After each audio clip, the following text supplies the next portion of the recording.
Today is a big day. Today is a big day because it is the launch of TRB Ammo, and I'm going to be telling you a little bit more about that in just a moment. Bonus points, by the way, if you can tell where I stitched together 3 separate introductory clips. Not really, because apparently the vector of the sun shining into my room will change slightly the audio quality of what I'm recording. So it's actually pretty easy to tell which is a separate clip. Anyways, the first thing I want to tell you about is a cool personal opportunity that I have that you can help me out with. And I'm told that you should never have more than one call to action in each podcast. So I'm going to defy that right now. And that's just how life works. I have an opportunity to do a newsletter swap with the very talented Audrey Walker. She writes the Alex Payne series, and she is currently giving away for free a novella, He is Payne, a suspenseful FBI crime thriller prequel to the series.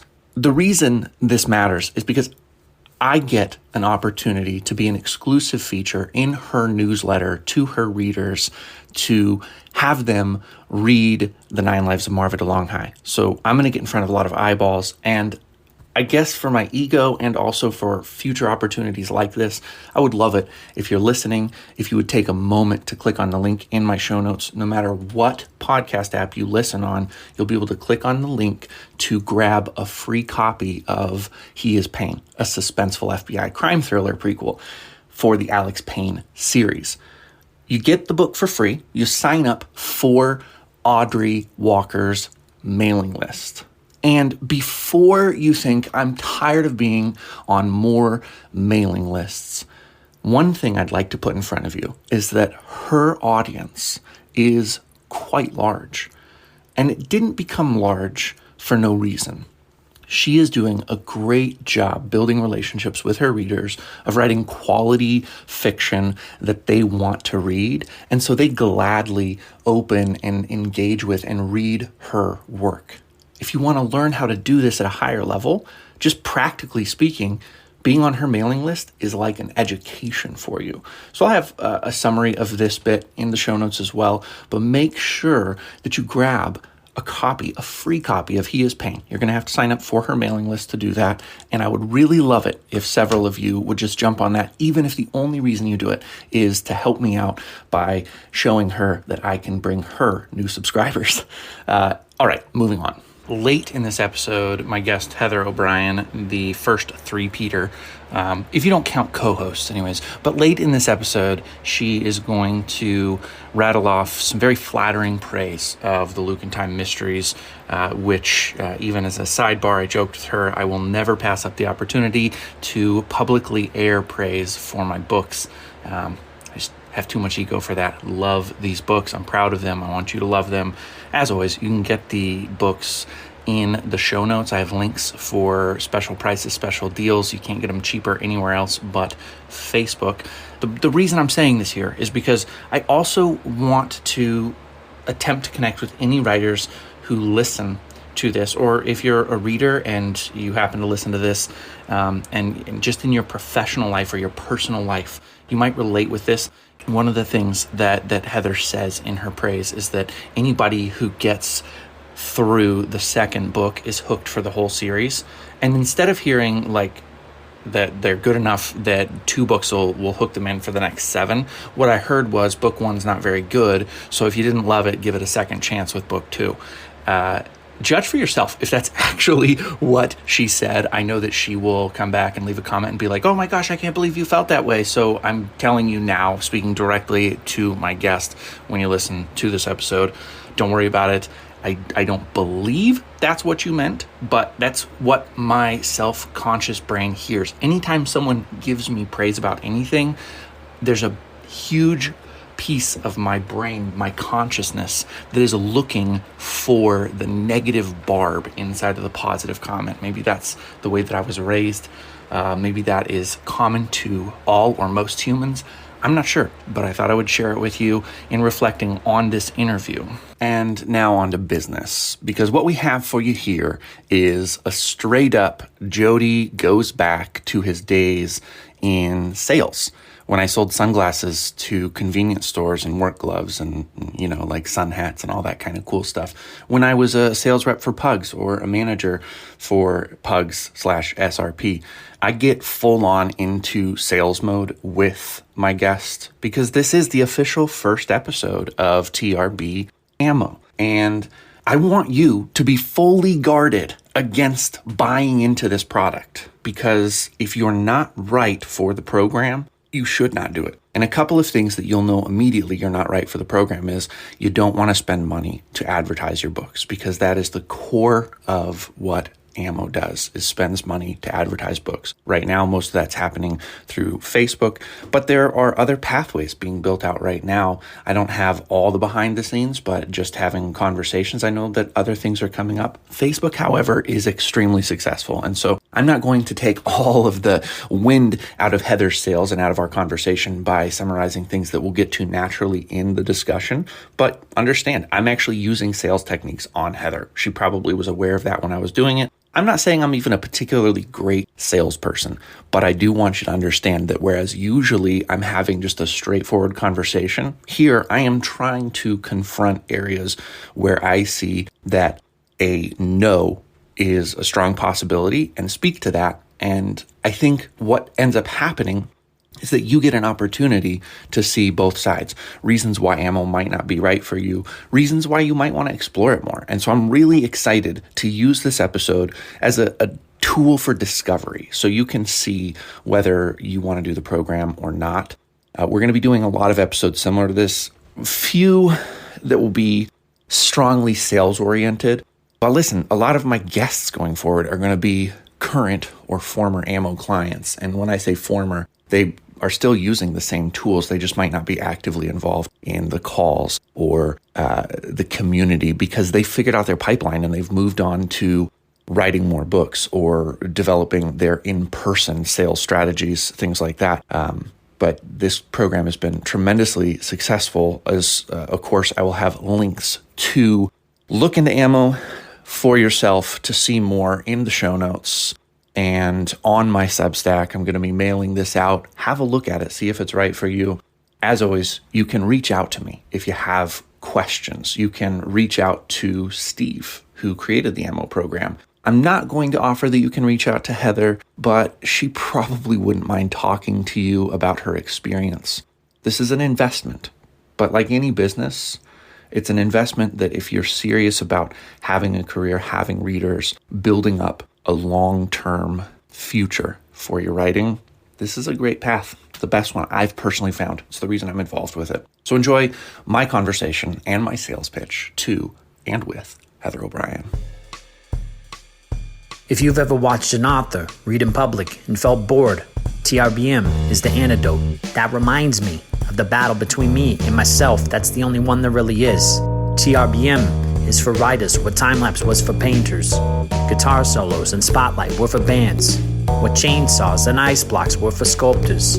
What does TRBM stand for? Tricked Rovers, Barrel Midtown. 20 Rolos barely melting. What 10 rappers be mixing? Go ahead, you decide. I'm thinking that it's like, okay, I need to be prepared to, and I want to have my author copies here that I can sell directly. Mm-hmm.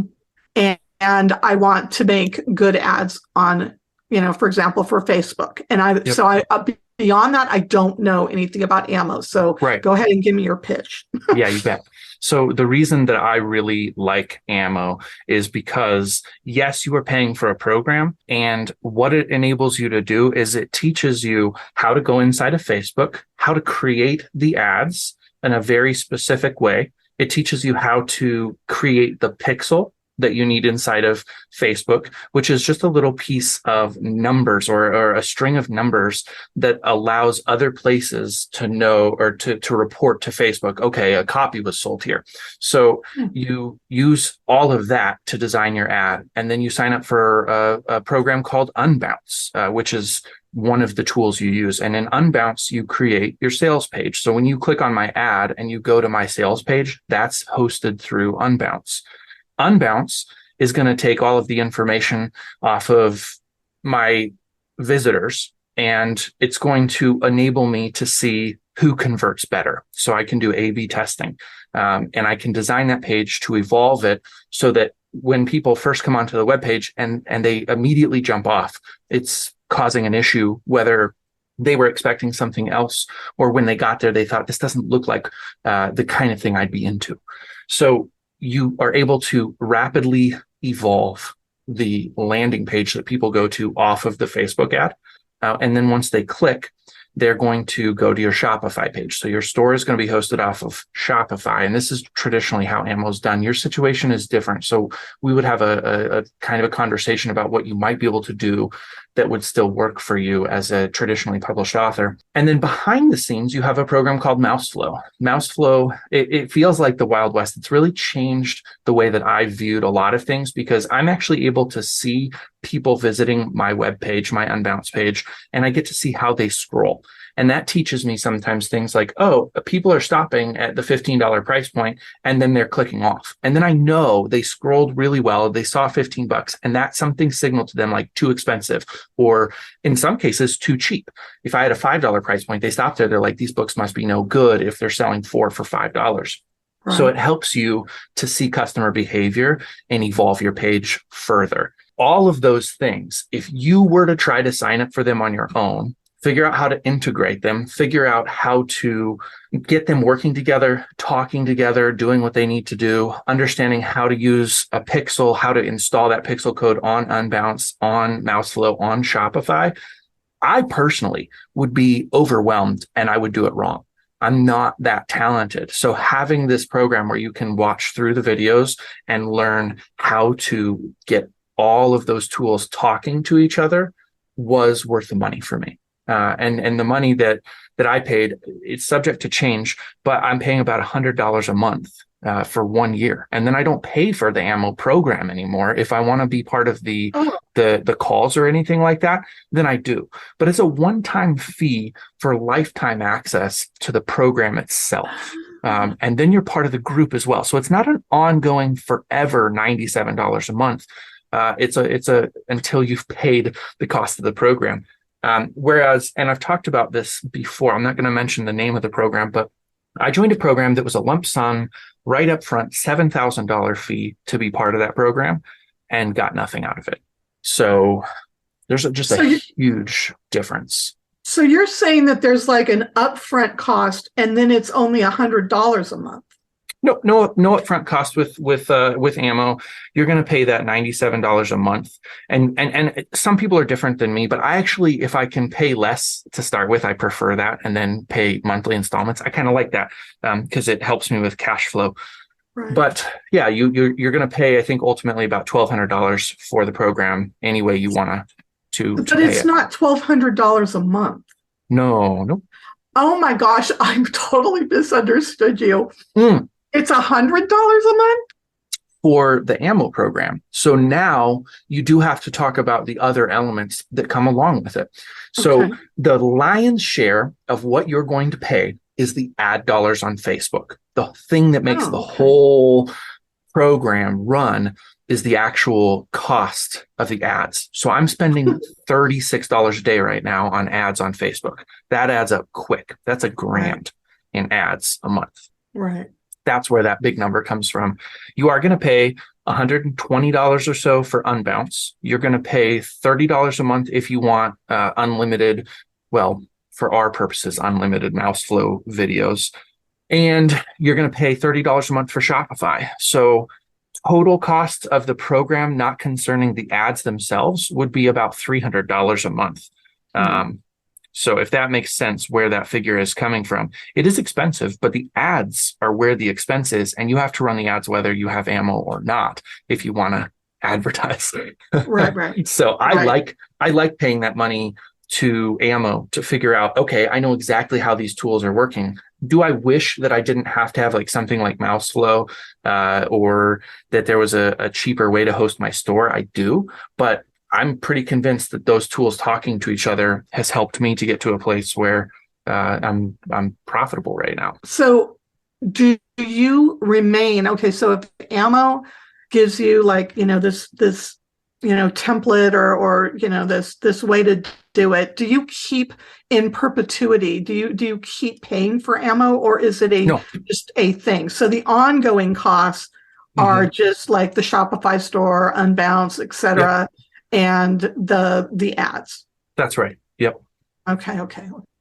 Yeah, the only ongoing cost that you have to pay, you even could at some point. There are people in the program right now who use different tools that are a little bit cheaper that give them what they need, because things like Unbounce actually will get really expensive as you become more profitable. So when you exceed your number of conversions, you have to pay more for the Unbounce page, and some people really don't like that, and so they found other alternatives. They're just a little more cumbersome to work with. So starting out the program, you use the tools that Steve provides, and it works exceptionally well. Okay, I get it now.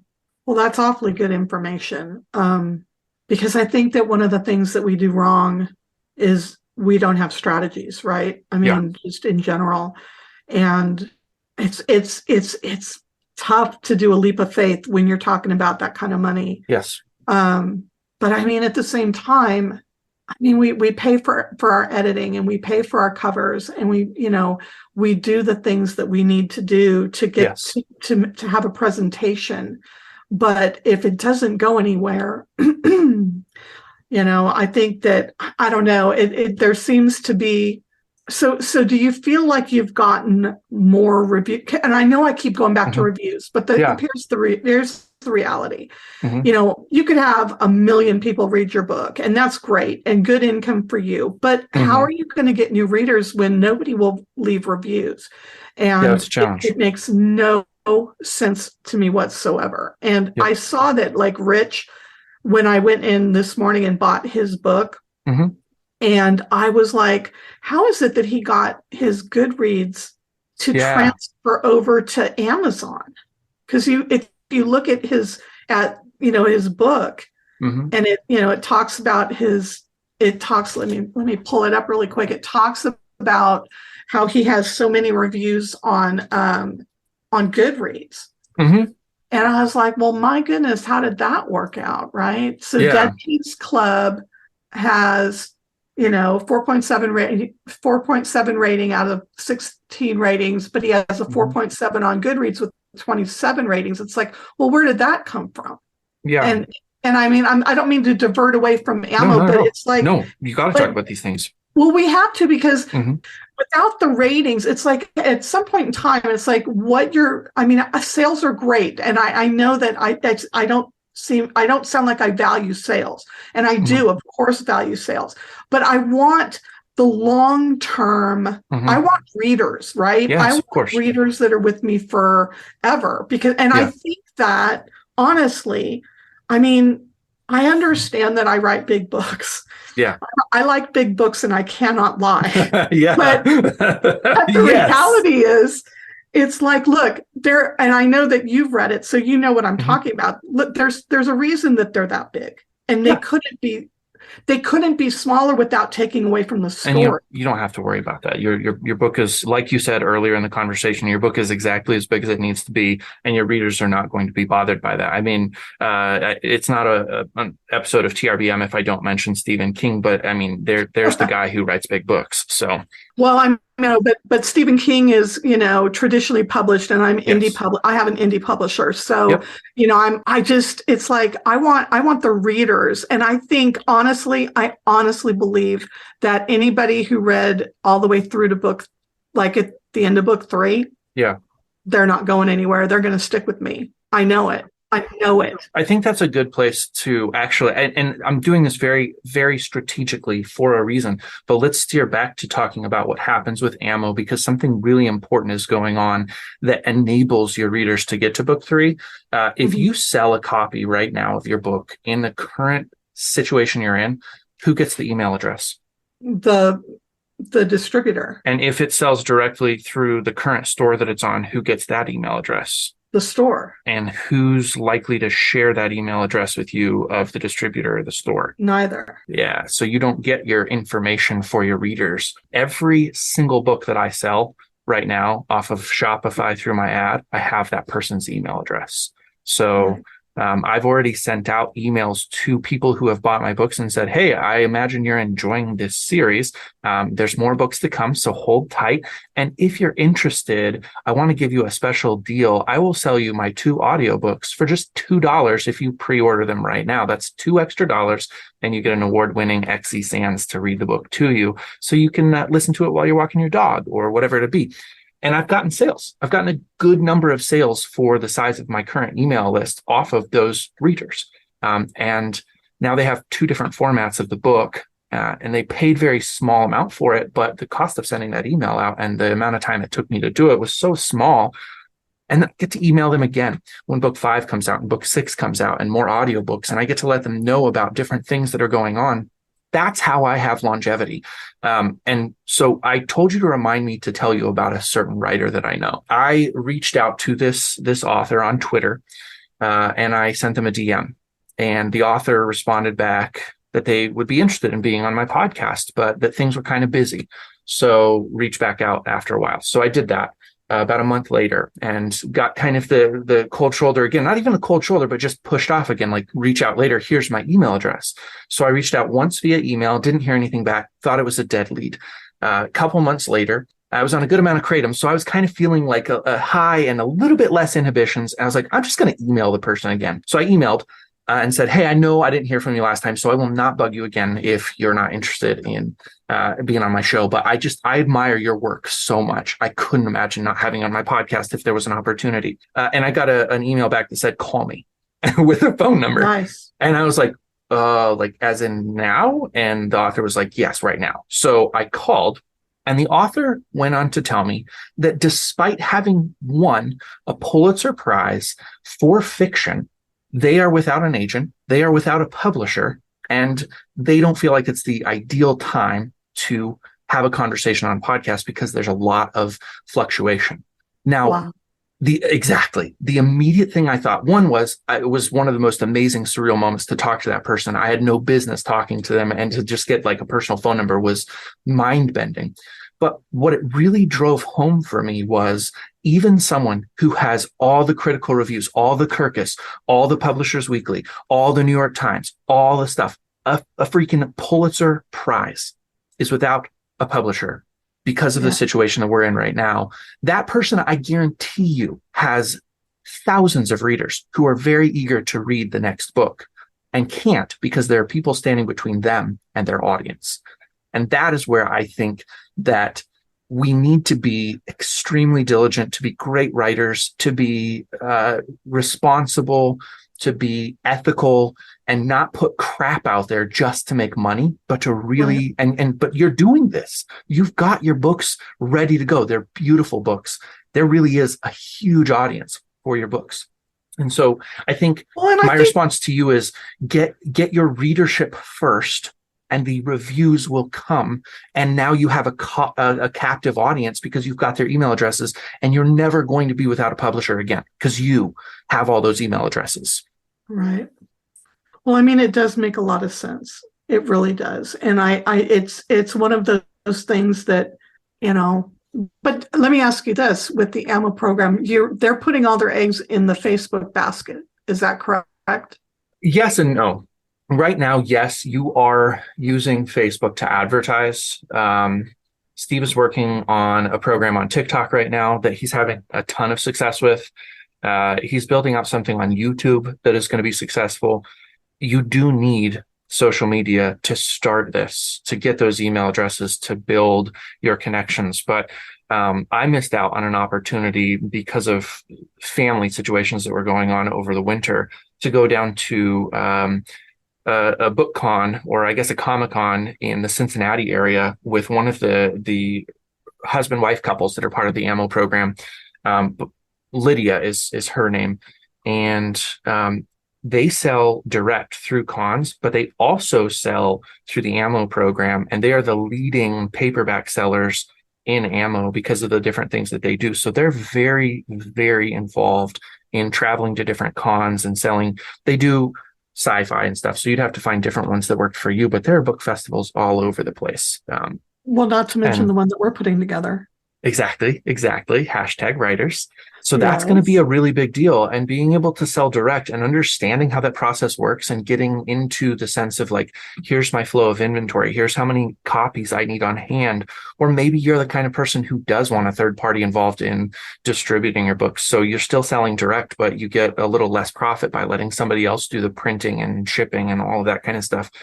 It makes us the Well, kind of business people that actually get readers and never have to worry about braces or beard implants or our children getting sick or house payments. well, I mean, it sounds like something to definitely look closer at. You know what? I Yeah. honestly, I went to try to find it. I want to say I tried to look it up under ammo Yeah. just on social media, right? To see Hmm. what people were saying about it. And Yeah. I couldn't find anything on on Twitter. Now that which goes back to what I was saying. They're basing everything on Facebook, but let me ask you this. Hmm. Does that by extension include Instagram because they're Yes, both it owned does. by Facebook Yeah, or my ads Meta or actually do whatever it run is? on both Facebook and Instagram. A little bit less so on Instagram, just because people are so video oriented right now, and the ads that are successful with ammo at the moment are just still shots, single frame. So you do see more ads on Facebook, but I do have Sorry Instagram about that. shoppers as well. So, but on Instagram, you could you do videos. You're saying that Ammo only does print right now? No, so I mean there are definitely people within the ammo program who use video ads, but Because for the you most know part, how you're I gonna am. and you can build video ads. What I would tell you is start out where you have the template to know exactly how it works. So part of the thing I haven't talked about with ammo that makes it so unique compared to like Mark Dawson or any of those other people. And I want to say like I think that Mark Dawson and his program have a real place in the field, and I think that there are ways that can work for certain authors, especially when it comes to Amazon. I think they can help. But what ammo does differently is there's a testing formula for building your ad. So you start out with a budget per day, $20, $30, whatever you're comfortable with, and you do what's called color block testing. So Mhm. you take 10 different taglines that you think represent your series or your book deal offer, whatever your book offer is. You do 10 taglines, and all it is a background of a flat color, usually like the kind of blue traditional Facebook color, and then white text, not fancy, just a normal Times New Roman. And you just have that right there, and you click test it to see who clicks which ad the most. Then you take the winning variation of the text and you find 10 images and you put the same text on 10 different images that you think represent your book series. And you run that and test it and see which one of these gets the most clicks out of these 10. So at the end of just 2 days, having designed those, you have a winning text with a winning image. And then you build out the longer customized ad that you've seen me running. It's your sales ad. That people can read more about the series and get more of a flavor. And you even test those to see which block of text works best to get people to click here and what happens when they land on your sales page. Nobody else is doing anything even close to that in terms of giving you feedback. So you know by the time you start spending money on a sales ad that a large majority of people who come into your store are already pretty close to buying. They just need that small amount of convincing that they came to the right place. It's really cool. So, how does that tie into, or does it tie into an author's website? So, because I think, I'm not sure. I mean, I clicked on yours and I thought Mm-hmm. it went to jodyjsperling.com, which is yours. Kind of, yeah. So the way that Unbounce works is it's actually I can't think of the term for it. I'm not as tech savvy as I should be. It's a version of jodyjsperling.com, but it's a page you couldn't get to by visiting my website. I see. Okay. So it in this So it's case, I like a think it's hidden like page or something embedded or something. hello.jodyjsperling.com/welcome, I think is what it is. And that just means that nobody can visit it unless they see it through the ad, so that all of my information on that ad is pure. I know that nobody from Twitter accidentally found it. Nobody from TikTok or just out there can find the page. You only find that page through the Facebook ad. And that's actually really helpful because it teaches you how to customize your ad correctly, not accounting for grandma buying your book. So do you think that makes your website redundant? Because I put a lot into my site, and I mean, I'm not willing to let that go. There's a lot of things I have planned for that site. Okay. So there's a couple of things to cover here. I think I'm just going to say what I think is true is that if you're not willing to let go of your website in service of getting more readers, I would ask you why. And I'm not saying that's what you're saying, but if the choice was to let go of your website in order to get all of those readers, what's the gain of having the website? Well, for one, we're talking a career, not just, trying to establish. And what I'm hearing, and I could be hearing it wrong, is that AMO is a great program for beginning authors and to gain long-term readership. But there are all sorts of things, extra things, right? That I don't want to say because they haven't happened yet. But there's some extra things that are really, really cool. And there's, embedding trailers, and it's going to be a fun site. Yeah. And so, I mean, ultimately, there's excerpts, there's all manner of things on there. And there's going to be some very, very, very specific things to the saga on there because that it's based in the music industry. Yes. Right. Yes. Yep. So I have some very interesting things that are going to be happening with that website. And I mean, if it's a long-term thing. So there's a couple of things to tackle here. One is actually just probably my failure to communicate and the fact that, I am more or less an emerging author. The program's actually best for established authors who have a backlist of, a dozen books. That's when the program can really, really blaze a trail for you because you can have more robust, larger offers. You can afford to take less money per copy sold. You have other channels established, but direct sales builds you that email list of readers that then gives you the longevity that you've mentioned a couple of times. That email list becomes your personal knock on their door that nobody can get in between. Unless you're unethical about your email list, it's never going to be shut down. It's never going to be taken from you. Those customers are yours for life. They have to opt out on their own. And once they've read your books, the chances they opt out are really small. So I think AMO is actually best for authors who have books behind them, who understand the value of editing, who understand the value of paying for a cover, not people who think that they can take a slap together book that they claim they couldn't afford to have some of the different editing processes and formatting and all that.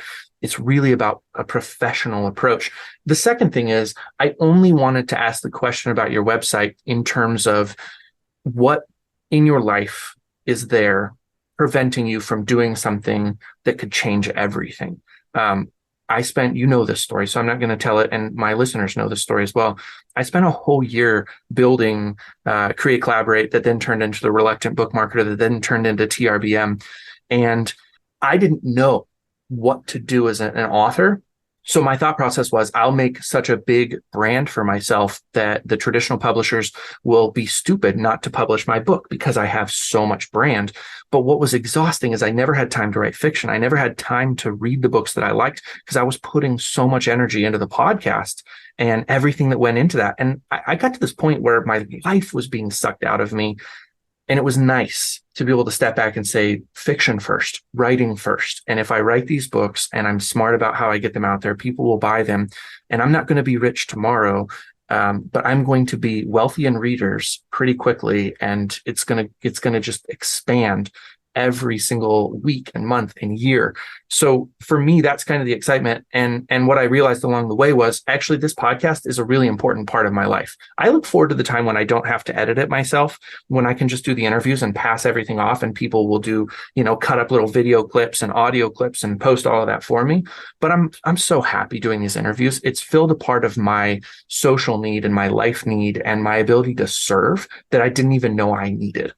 So your website is like that. What you're saying to me is that your website is the ability to serve your readers and to give them this bonus experience. Exactly. That is so critical to you. So I'm not telling you get rid of your website. I'm just saying, look at what you have and see.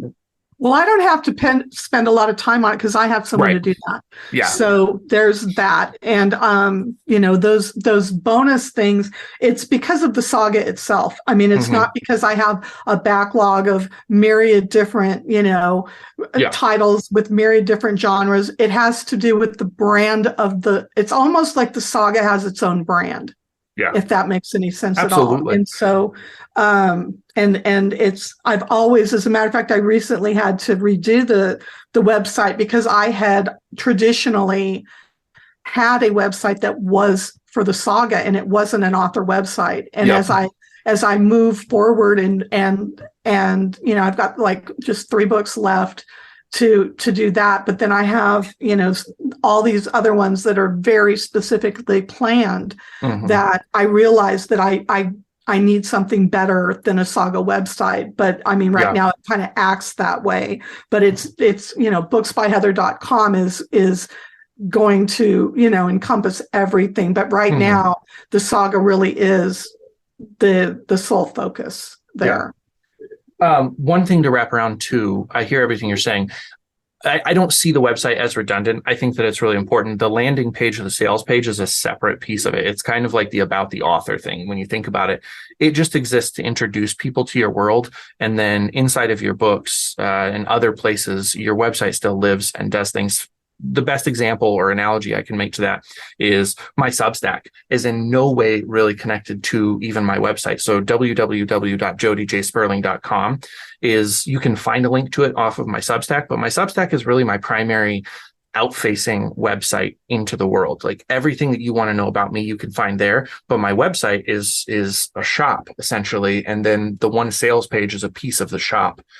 It all, I think, ties together really nicely, and it's certainly not a redundancy. Going back to that question of yours, right? Well, and as long as they don't like step on each other, or like, you know what I mean, or like they're almost competing with each other, or I mean, what you don't want to do is throw your readers into confusion. There's no risk that I'm aware of that happening. And then, so is there a website? Is there a, Facebook page? Is there, I mean, because like I said, I did a little bit of searching, but I don't think I did a whole lot of it. And because I only know of it as AMO, I'm not sure what the acronym stands for. So yes. What I really love about this, though, is that I had the same problem early on looking it up. And I think there's almost this weird sense of comfort for me that Steve has gotten something kind of wrong about this part of it. Like, ammo is hard to find unless you know how to look it up. Author Marketing Mastery through Optimization is the name of the acronym, or you could look up Steve Piper. That rolls right off the tongue. Trust me.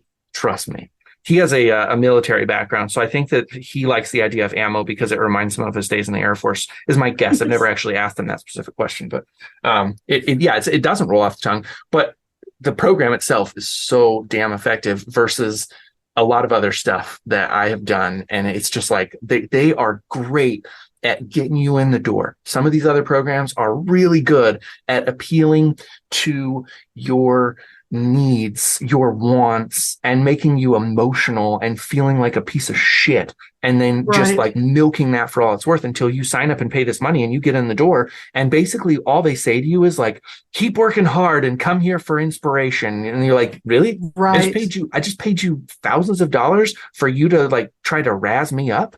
That's to do the attaboy. Yeah, I'm not into the whole vanity thing. Look, I've been doing this a long time, and I've got this relaunch. I have, changed my covers. I've changed my titles. I'm about as devoid of ego at this point as I can be. And I'm really trying to be strategic, but that also means being strategic with the ad dollars, because I have an amazingly supportive husband. And I find myself feeling somewhat, and it's not him, it's me, feeling like some kind of an indentured servant or something. You know what I mean? It's like he's so supportive that I'm like, well, here's another thing, right? So, I mean, Yeah, I'm not averse to spending money. I'm not averse to doing what needs to be done. I understand the wisdom and the necessity of advertising. Yeah. And I certainly want to do it right.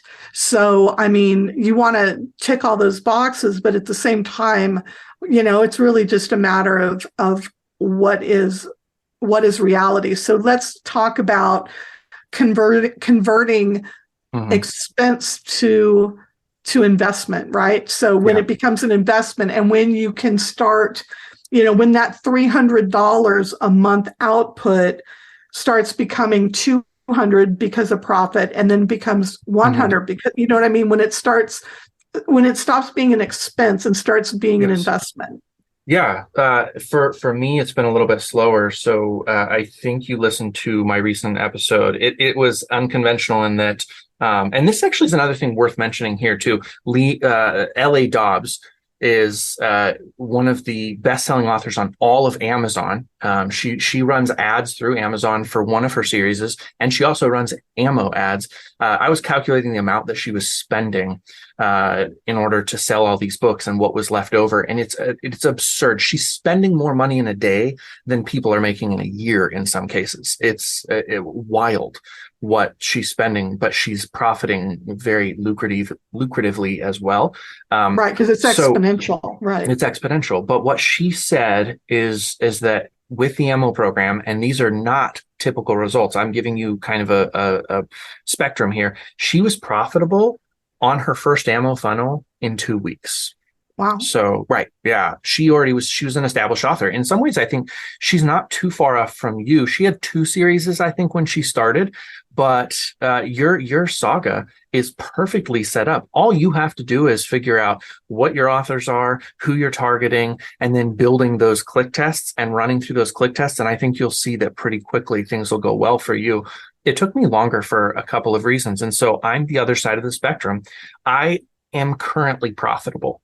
I haven't been profitable long enough to say, like, I put myself in the group of profitable, but I'm currently profitable. And it has been since February. I started the program in February. So I've spent that's just a few months. But let me ask you this. Go back to what you said originally. It's about finding your reader. Well, that's the whole thing there. Is that what they help with? I mean, they do help some with that, absolutely, because you have a large my thing, Jody. That is like the thing with me. It's like, who are they and where are they? Yes. Yeah.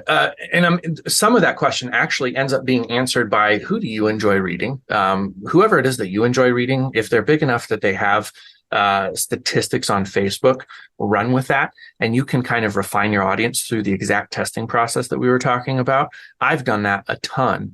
I started out with, go ahead. No, I was just going to say, it's like, but that I like Carl Hiaasen, and I tend to I realize that I don't read what I write, or I don't read as much. That's true. Yep. And you know what? Honestly, you know what they say, write what you know or whatever. And it's like, look, I wrote this saga because nobody else did. Yeah, I like this story. I mean, it's completely aside from me. It has nothing to do with me. I like this story, and nobody else wrote it. Yeah, absolutely. You know what I think is, and I don't know, I haven't looked at any of the people on Facebook to see if they're even there, but you're going to be in the line of Jennifer Egan, I think is somewhat similar. Have you heard of her before?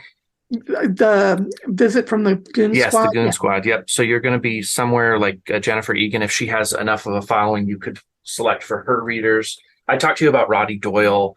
There's a handful of people. So you just run a quick look through Goodreads or Amazon to see who's writing fiction about music or rock and roll, and start using some of those people to target. I think you'll be really surprised. Like, for example, I'm using John Sandford. I am using Stephen King. But I mean, like, if you actually read my book, I'm not very much like Stephen King. Right. Carl Hiaasen is not even big enough to be somebody that I can use for targeting. Really? So, yeah, I know. I was shocked. I thought for sure. What? I mean, with a movie, exactly. So you need fairly big authors in order for them to. He's buddies with King. You know that, right? Yeah. He and Dave Barry and I mean Amy Tan and just a bunch of, they were even by the way, Amy Tan would be a good one for you to pick as well. I guarantee she's on there. So like people like that they don't have to be exactly you. It's just you're looking for readers who read roughly in your genre to read your book. And yeah, but think about it. You know what's really difficult when you write a saga about rock and roll? People think you're going to be Jackie Collins, and that is not. I mean, it's almost like the depressed stepsister of Jackie Collins or something. You know? Yeah.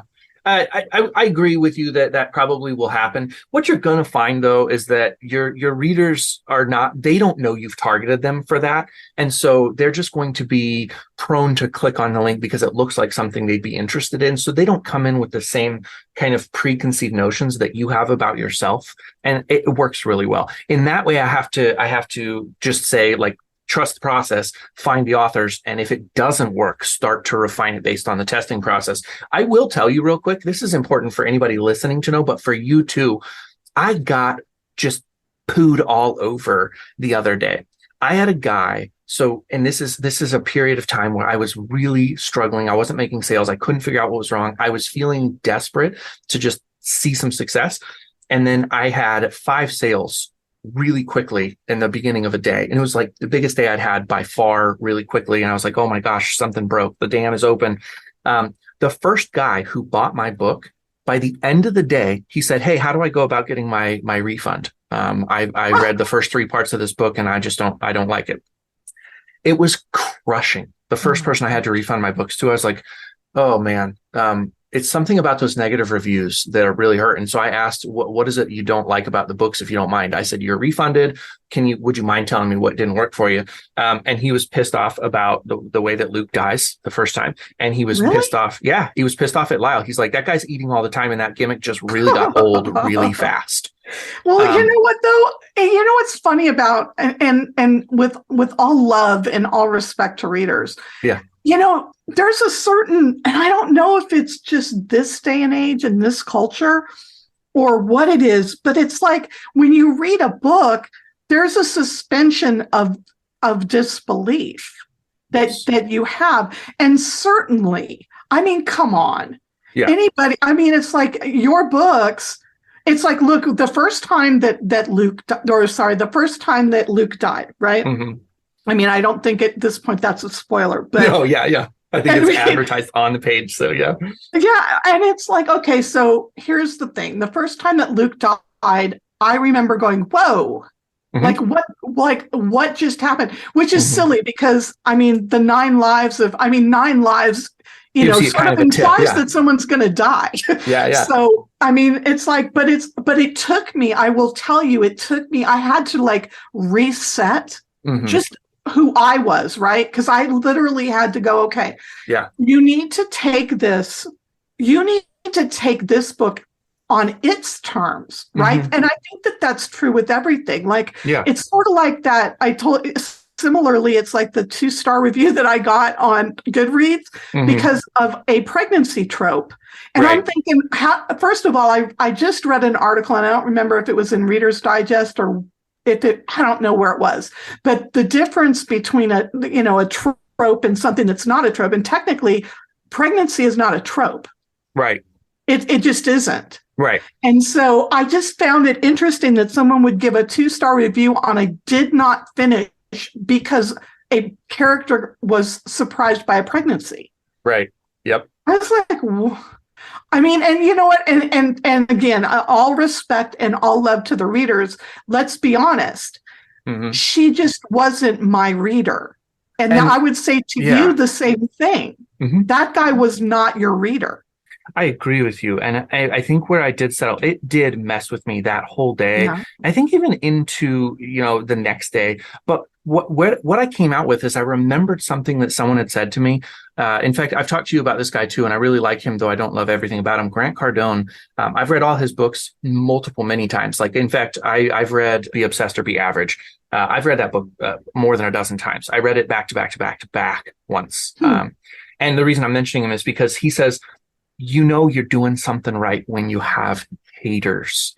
Until you have haters, you're not doing what you need to be doing. So that's a sign that you're on the right path. So embrace the haters.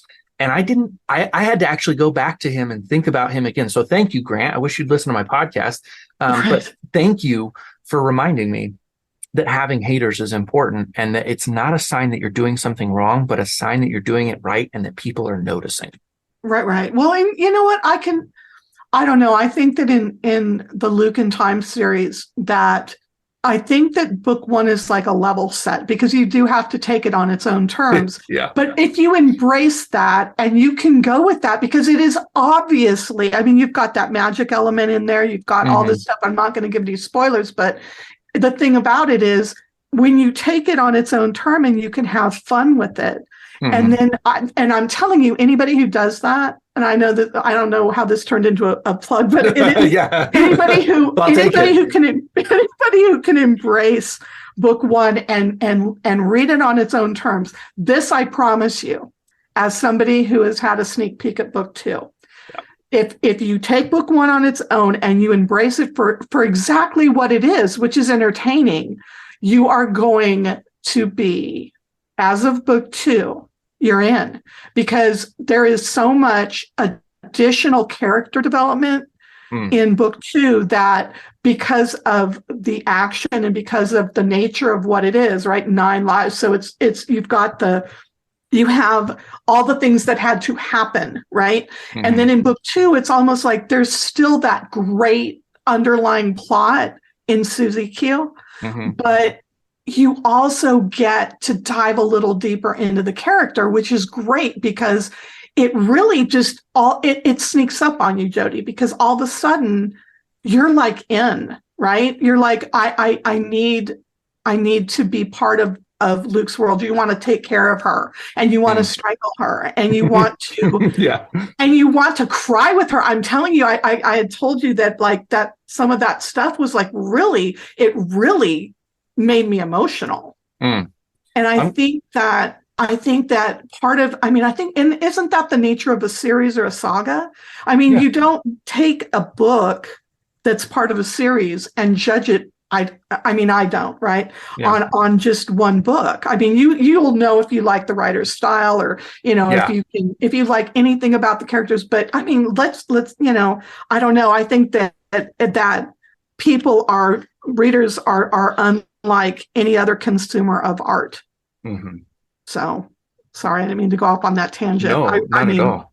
I just realized that in your series that it really is. I mean, as of book two, it's kind of like, well, it's everything I can do to not email you or to bug you and say, so when's book three? Because I mean, that's the last thing you need right now is, I'm just hoping to, as of September, get everything outlined for the last 3 books, because mine are not small. And so to finish out that saga is going to be really intensive. And, to your point, and bringing it back to ammo, I mean, that, I don't know how much, and that maybe that's my next question, right? Is how much, average time do you put into that, and has being part of ammo freed you up to write? Yes, I'm really, really glad that you asked both of those questions, because that does go back to what I was talking about as far as building the podcast. My podcast takes quite a bit of time to edit these conversations, to get them ready to go. I mean, this is your 3rd time on my show, so the conversations that we've had versus the conversation that ends up airing for people is significantly different. I rarely move things around within a conversation, but there's a lot of cutting that goes into making it more appealing to a larger group of people. And so I'm saying all of that to say my podcast is a huge time suck. And Twitter for me used to be a massive commitment. It's not, I am so, so grateful for Twitter and what it enabled me to do. I still credit Twitter with giving me the opportunity to be where I am right now. Many of the best people that I met, including you, I met on Twitter. So I'm not short selling that. And I would tell anybody who wants to make a great first step without having to spend really any money at all to just give into Twitter and be there, and you'll get rich rewards. But I was spending 8-hour days on Twitter. Right now on ammo, I get up in the morning, I go through any of the mouse flow recordings that happened overnight that I didn't watch the prior evening, and I look and see, is there anything I need to change with the landing page right now to help it convert better? I go into my unbounce, I edit it, I make a new draft, I go ahead and make the change that I think needs to be made, if I think one needs to be made, and I publish that live, and then I'm writing. So that's the amount of time. It takes me about 15 minutes every morning to do that. And then throughout the day, I'll pop in and watch my mouse flows just to see what's going on. I don't make changes during the day anymore. I did early on because it was a novelty and I was like real obsessed with trying to dial it in, but I never spent more, with exception of making the landing page. That does take a little while to do correctly, to design the ads and everything. But once you have it going, let's say it takes you 3 weeks to work through the program, where you maybe spend 20-hour weeks getting it all set to go. It's 30 minutes a day at most. And I think that that's probably a gross exaggeration.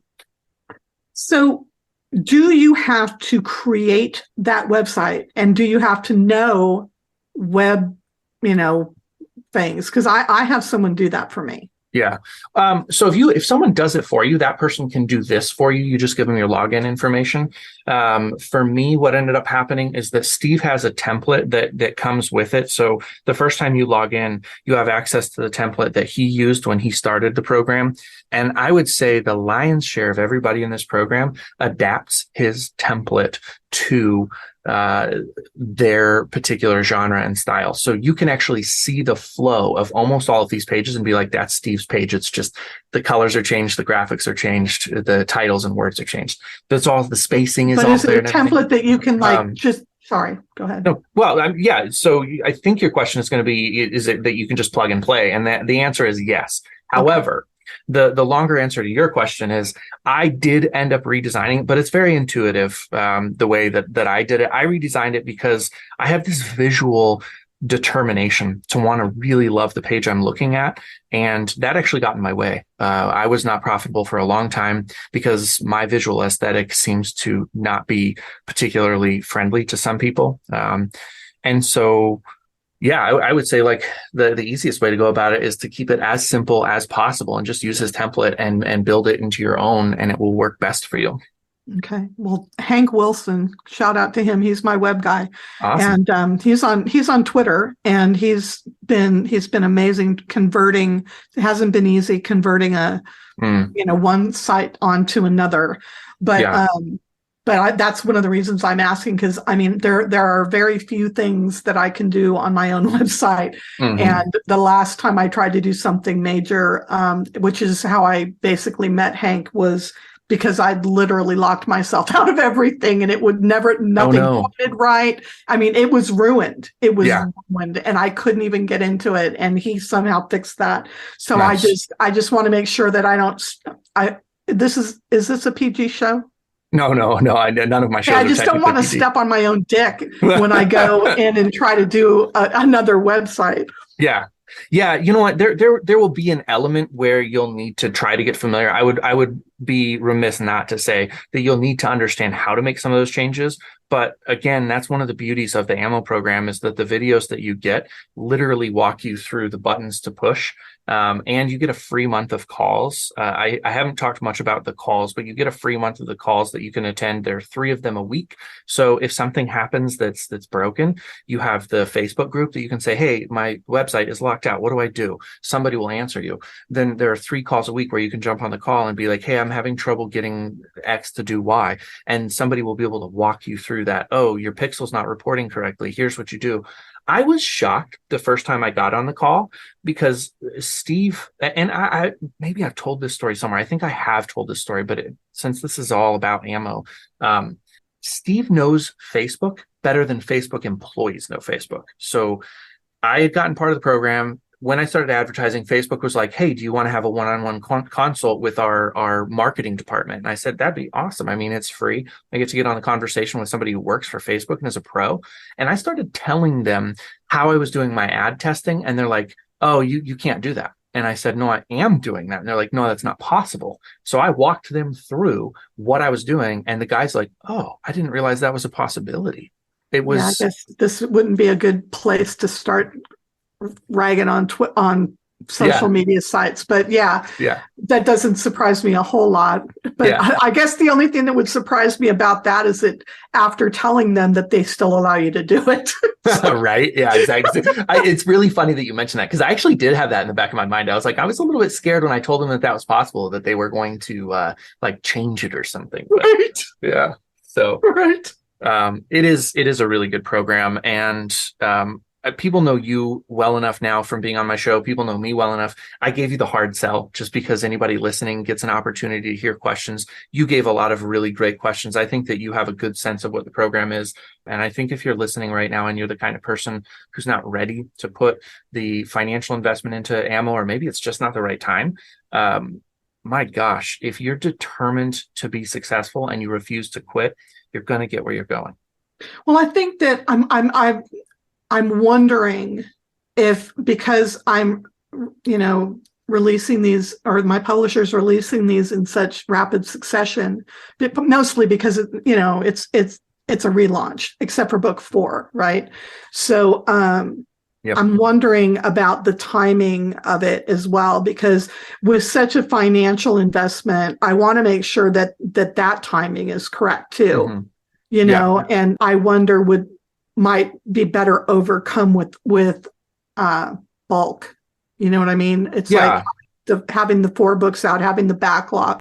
And I think you know this about me. I think I've said it before plenty of times, but I am actually pre-selling 3 of my books in my book, my offer right now. So you can pre-sell pretty successfully. And I think once you have it dialed in, my thought process has always been, if you really enjoyed the first book, you don't want to ask for a refund, I've pre-sold you the books. You're not going to ask for that refund. And then I get to send you an email to remind you I exist every 4 or 5 months as I get a book ready and published.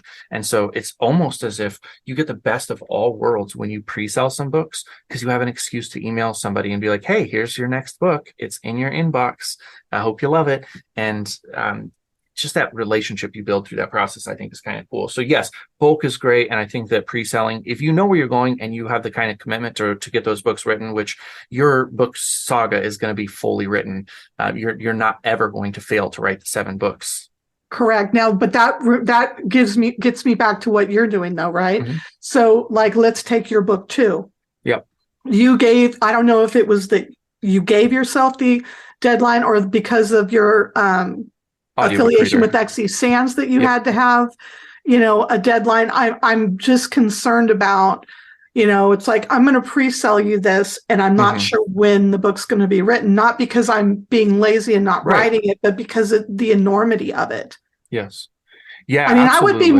I would be more comfortable pre-selling the last unwritten 3 once I did my outlining, right? Because then it's just plugging the words in. But so, because I look at how hard that you have worked, and so quickly to get book 2 out, right? Yep. So that is what I wonder about, because have you in your series given yourself other similar deadlines? Because I know that book 2's deadline for you was really, really tight. Yeah. Yeah. Yes, I have. I have similar deadlines, and I'm going to push myself. I am approaching the halfway point of my first draft of book 3 right now. So, which was on a totally different note. We haven't really talked about the joys of writing in this show, but I was so happy yesterday because I had been really, really struggling with this one element of the 3rd book. And I was like, how do I do this? And it came to me yesterday just through just kind of brainstorming. And it was like one of those, you ever have that writing moment where it's so obvious? You're like, how did I not see that? It felt so good. I think that something weird happens. I mean, I guess every writer has a different process. I think what happens with me is you know what? Actually, I would say book 4, because because it has to do, and I don't think this is much of a spoiler, but in book 4, it's a prequel. So I'm going back and basically showing everybody, this is how it happened. Oh, wow. right? So when you come into book one, and I don't think this is a spoiler. I mean, obviously Farron's dad died when she was 10, whatever. But what you're going back to see is how everything happened. So you're also seeing how, the record mogul becomes powerful and how he comes into his own. So, but what I couldn't reconcile in my mind was how in the world, if I've painted, which I did in my head, and it's almost like the characters kind of speak to me, and I can't argue with them, right? So if they've presented themselves to me a certain way, then I have to go, well, what the hell am I going to do with that, right? So so in one of my characters' cases, he comes from a very, very different background than where he ends up, and I couldn't figure out how you got to that place. How do you get him from this to this? Right. Yeah. And of course, that's how I ended up getting calls from England. Which is it's a ton of fun for anybody who has not read Heather's books. I think this is a perfect point to wrap the conversation and say your first book, Lockhart Sound, is available right now. I bought mine off of Amazon because a verified purchase off of Amazon does wonders for an author, for the algorithm, for their findability, and leave a review. I don't know how to say this so that if you're listening and you're going to buy Heather's book, that all you have to do with a review is be like, this book was a lot of fun. You don't have to go into detail. You don't have to be eloquent. Just the fact that you left the review does so much for an author in terms of findability that it's like, just do it. Just do it. What else do you want to say? You have a website. Let everybody know how to find your website, how to find you on Twitter, all the good stuff. You know the drill. Well, the website is www.booksbyheather. And I'm looking right now at my Twitter page because I can never remember what my handle is. But I am at Real Heather OB on Twitter. And of course, you can find me on Facebook. You just Heather O'Brien, novelist. And I would love to interact with anybody. And if anybody has questions, I'm not going to give you any spoilers, but I do tend to get people asking what the hell or what about this or whatever. And to the extent I can answer that, I will. Awesome. Sounds great. Well, it was great talking with you. Thank you for being a guinea pig to just give the sales pitch for Ammo. And of course, we'll be talking constantly. So, yes. All right. All right. Thank you so much, Jody. I really appreciate it. Thank you for listening to TRBM. The theme music was provided by the ever-talented Christopher Talon. And hey, if you liked what you heard, share this show with other readers, because what's the point of telling stories if nobody's listening?